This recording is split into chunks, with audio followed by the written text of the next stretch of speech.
Olá, somos alunos da Faculdade EduFor. Bem, estamos aqui apresentando a atividade referente à nota final. O nosso professor é o José Vinícius Magalhães da Silva. Os alunos são Marília Caroline Barbosa Carvalho, Tiago Hilston Amorim de Souza, Ulais Matos Santos. Vamos falar um pouco sobre farmacologia dos hipnóticos, sedativos e anestésicos. Bem, os hipnóticos e sedativos, eles andam meio que lado a lado. Vamos entender o porquê. Eles possuem uma ação abrangente no paciente. Os compostos sedativos são responsáveis pela função de redução da ansiedade, causando efeito ansiolítico. O que é esse efeito ansiolítico? É um efeito calmante, tranquilizante. Os hipnóticos possuem efeito de indução à sonolência. É para deixar o paciente mais zen, mais tranquilo, mais de boa. E também vamos falar um pouco sobre os anestésicos. Nós temos dois tipos de anestésicos: os gerais e os locais. A anestesia ela é definida como perda da função sensitiva. São fármacos capazes de bloquear as capacidades sensitivas dos organismos, sendo eles utilizados no alívio de dor ou bloqueando outras funções sensitivas, por exemplo, comunicações. Até mesmo para procedimentos mais invasivos, como cirurgias, requer uma anestesia geral. Então, requer uma anestesia bem mais complexa. Vamos lá. Vamos falar um pouco sobre os barbitúricos. Os barbitúricos, apesar dos barbitúricos estarem na classe dos sedativos, hipnóticos, não são muito utilizados pela prática médica com essa função, e sim mais utilizados como anticonvulsivantes. Nós temos aqui, entre os barbitúricos, o Amital. O Amital é antidepressivo com propriedades ansiolíticas, no caso um calmante. Temos o Butisol, utilizado para dormir e também para acalmar durante períodos de ansiedade. Temos o Gardenal. Gardenal que por muito tempo foi motivo de piada, um certo preconceito, porque as pessoas relacionavam ele a remédio de doido. Mas vamos lá. O Gardenal é utilizado para prevenção de aparecimento de convulsões em indivíduos com epilepsia. Nós também temos o Evipal e o Membutal.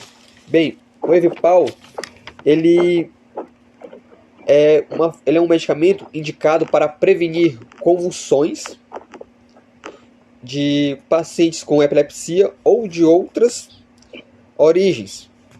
O Membutal ele é um sedativo, hipnótico e antiespasmódico. Aqui nós temos benzodiazepínicos.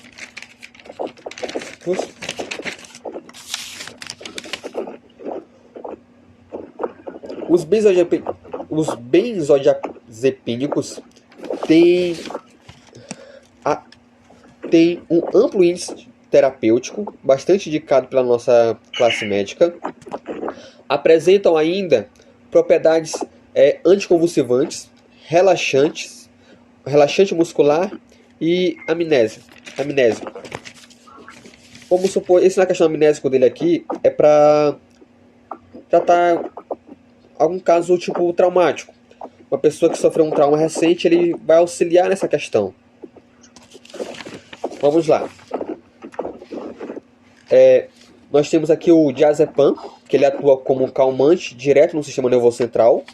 Nós temos o lorazepam, que ele atua no controle de distúrbios de ansiedade.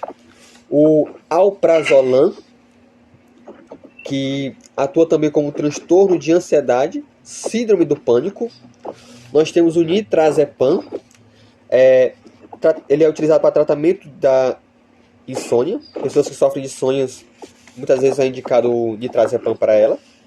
Nós temos o clonazepam, que é um ansiolítico, atua diretamente no sistema nervoso central e tem o poder de sedativo. Agora nós vamos ver um pouquinho sobre os tipos de anestésicos. Um exemplo disso aqui é anestésicos locais, como os principais utilizados na odontologia. A odontologia está sendo utilizado como exemplo aqui, por exemplo, a lidocaína, mepivacaína, articaína, prilocaína, cloridato de bupivacaína.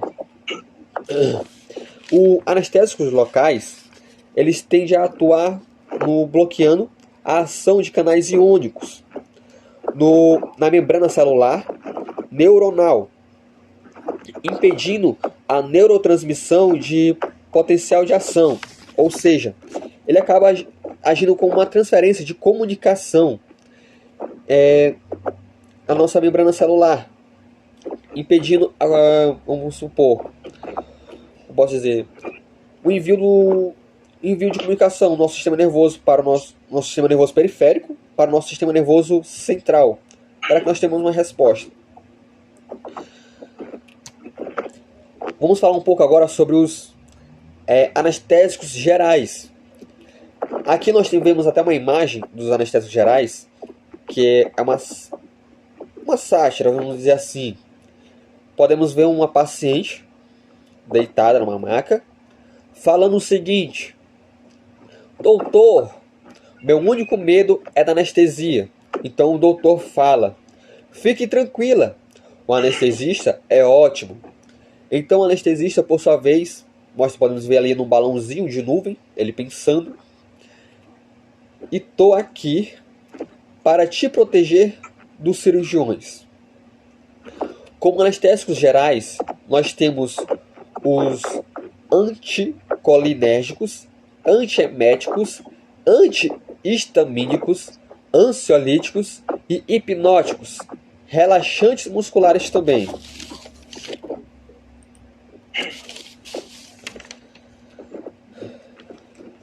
Vamos lá. Anestésicos gerais, né? Nós temos aqui os anticolinérgicos. Eles são bloqueadores utilizados para proteger o coração de uma possível parada durante o processo de indução anestésica. Ou seja, ele é um meio de prevenir que durante a indução da anestesia o paciente venha sofrer de uma parada cardíaca. Os antieméticos, eles inibem a náusea e o vômito durante a anestesia e no período pós-anestésicos. Sabemos que algumas anestesias tendem a causar essa questão de náuseas, tontura, e ele é um meio de prevenir essas questões, tanto antes, durante e após. Nós temos aqui também os antihistamínicos, que eles evitam a ocorrência de reação alérgica e auxiliam na sedação, diminuindo a quantidade de anestesia a ser administrada. Ou seja, ele vai te auxiliar, tanto diminuindo essa questão de anestesia que você vai necessitar durante o processo da cirurgia, e também uma forma de prevenção de alergia que o paciente possa vir sofrer. Nós temos os ansiolíticos e os hipnóticos. Bem, esses dois, eles ajudam na velocidade da sedação. Alguns são tomados algumas horas antes do processo de cirurgia, antes de ser levado à anestesia geral, uma forma de calmar o paciente, deixar ele mais tranquilo. E vamos falar um pouquinho também sobre os relaxantes musculares. eles são utilizados para evitar os reflexos autônomos durante a indução e também para facilitar a intubação. Prevenir que o paciente venha a ter um reflexo ali, posso dizer, reflexo de resposta, vamos dizer assim. Por exemplo, você vai furar um paciente, você vai fazer uma intubação, sem uma anestesia, ele vai ter um reflexo, vai ter um incômodo. A tendência dele é levar a mão àquele lugar, que pode levar, por sua vez, a prejudicá-lo ou até mesmo o profissional. Boa tarde, meu nome é Marília. Eu vou falar um pouco sobre o mecanismo de ação, dando continuidade no que o colega Thiago falou. Anestesia local. Aqui a gente vê a imagem, né, e fala do canal da NA, mas é regulado por voltagem, que é intracelular, e o sítio de ligação do anestésico local, que é intracelular. Extracelular, a voltagem, intracelular, o anestésico local, o sítio de ligação do anestésico local.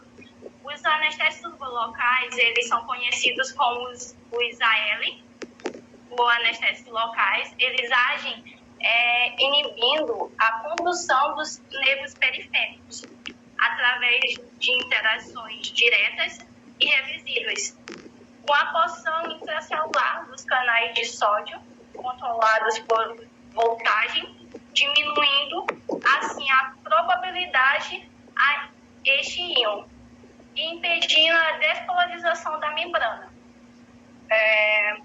Os anestésicos locais, eles são importantes fármacos utilizados não apenas na anestesiologia, certo? Em cirurgias, eles não são em procedimentos de odontologia, mas também em diversas áreas clínicas, né? Com bloqueio anestésicos periféricos, apresentando importantes diferenças fisioquímicas que determinam a sua potência e atividades, certo? Pode passar, por favor.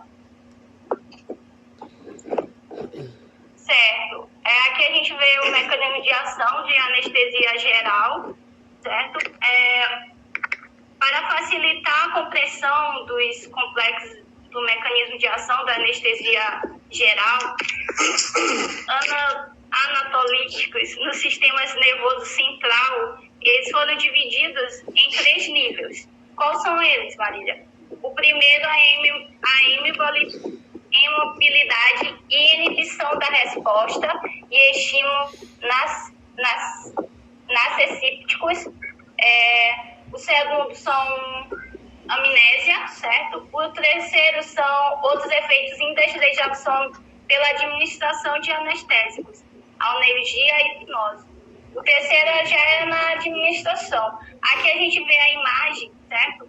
Onde fala das ondas N19 e P22.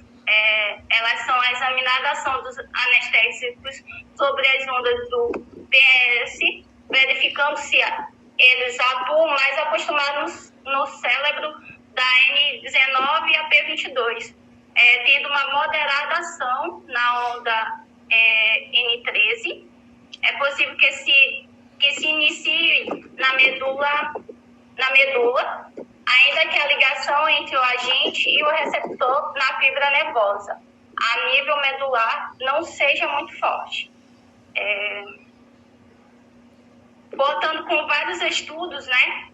Vários estudos realizados ocorrem pela ação do anestésico predominante no cérebro, certo? Quando a embolização seria pela ação do anestésico preferencialmente inicialmente na medula espinhal. Pode passar, por favor.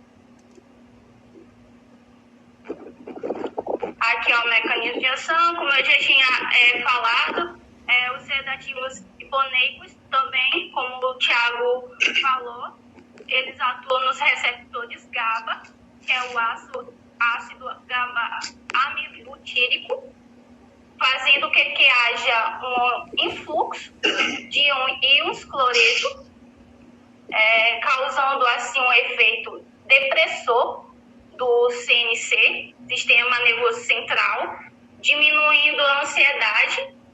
Ele é um neurotransmissor encontrado no sistema nervoso.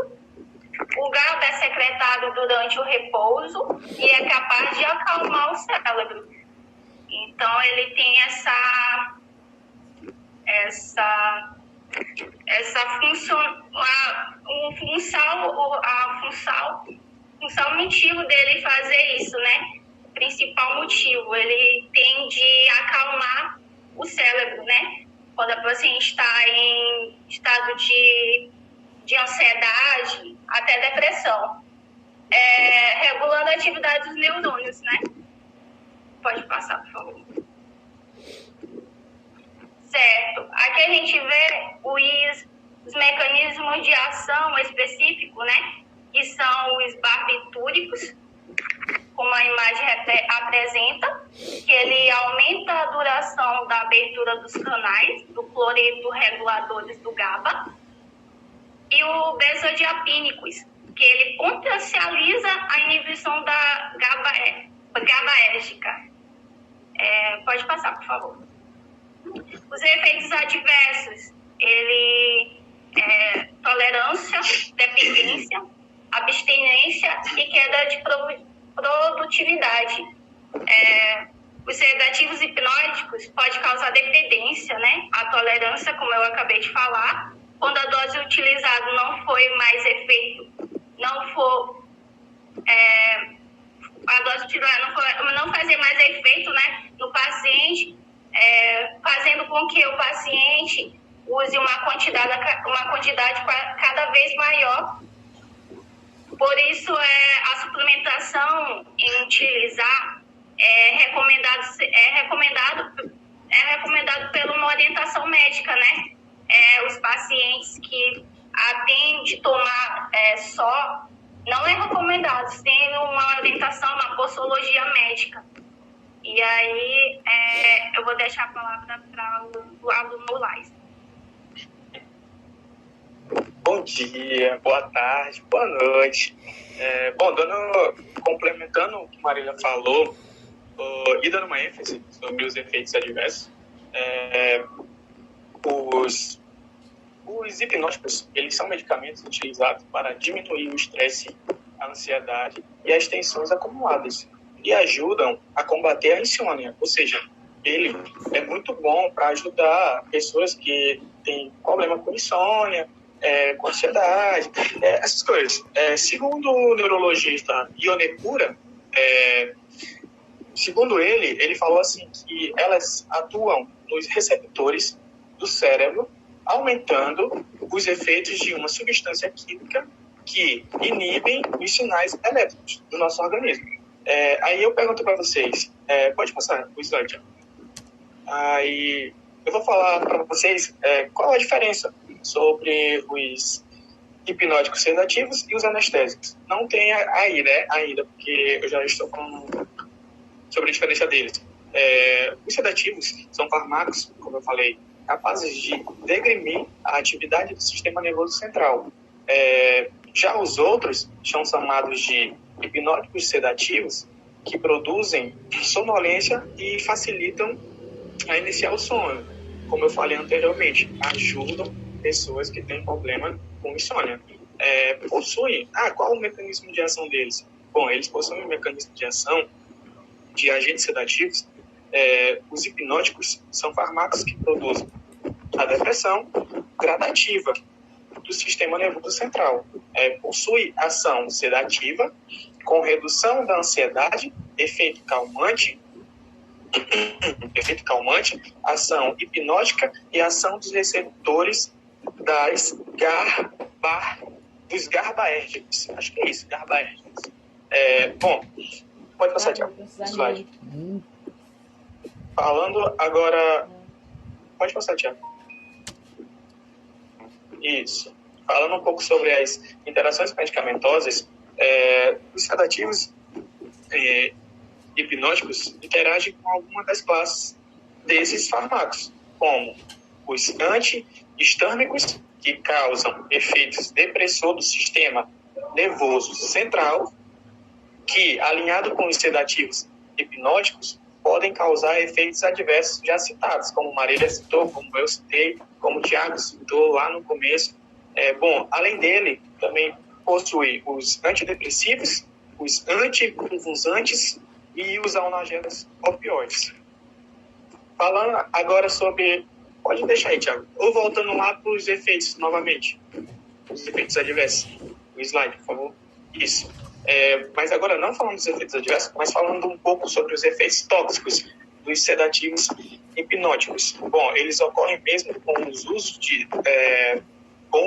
de doses terapêuticas, como grau variado de tonteira, falta de coordenação motora, comprometimento da função mental e motora, convulsão, amnésia e alteração no padrão do sono. Mais uma vez, vocês podem ver que sempre fala da questão da insônia.